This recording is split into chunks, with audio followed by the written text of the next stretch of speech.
can you talk to us a little bit about kind of the process that you go through and what's involved? Because I know you mentioned, most doctors typically just, provide something for the symptom and they're not going deeper. So can you just kind of walk us through what's entailed as you kind of peel back the layers to understand what those core issues are? Yes. So as you mentioned, I'm trained as a naturopathic doctor. And one of the things that kind of separates our training from the traditional medical model is that we kind of act as investigators into your health, which means instead of you just coming to me with a symptom and I kind of match your symptom to a prescription, someone comes in with a headache, you give them an anti-inflammatory or some other pain medication, we actually dive into the root cause.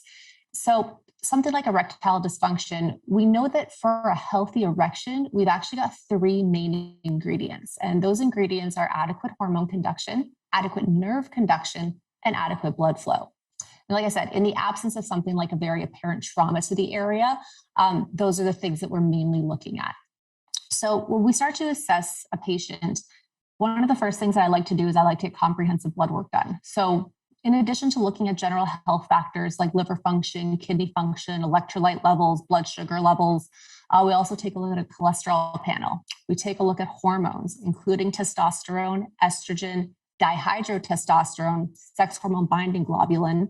We'll also take a look at inflammatory factors, things like the homocysteine, HSCRP, and of course we look at thyroid function, vitamin D levels, and we can go into any of these as far as the whys as well too. Because again, we need a full picture of what's going on with this guy, right? That's going to cover a lot of our bases as far as things that we can correct with either diet and lifestyle changes. We also talk about nerve conduction too. So nerve conduction, we want to think about our nervous system as a whole. We have two main parts of our nervous system. We've got the sympathetic nervous system, parasympathetic nervous system. And we actually need both of those parts of the nervous system to function correctly in order to take a guy from erection to full completion or ejaculation. And the way that I like to remember this and the way that I like to teach it is through the point and shoot mechanism. So point, P, we need involvement of the parasympathetic nervous system. The parasympathetic nervous system, this is our rest and digest nervous system. So what that means is you have to actually be able to be in a relatively low stress state in order for that erection to happen. That's why we see a lot of times if guys are really stressed, a lot of pressure on them, things going crazy at work, or even just, stress in the relationship too, we can see a difficult time actually getting that erection. Now, then we have the shoot mechanism or the sympathetic nervous system. The sympathetic nervous system is actually our fight or flight response. So the body has to be able to properly transition from the rest and digest to the fight or flight aspects of that nervous system in order to take a guy from erection to ejaculation.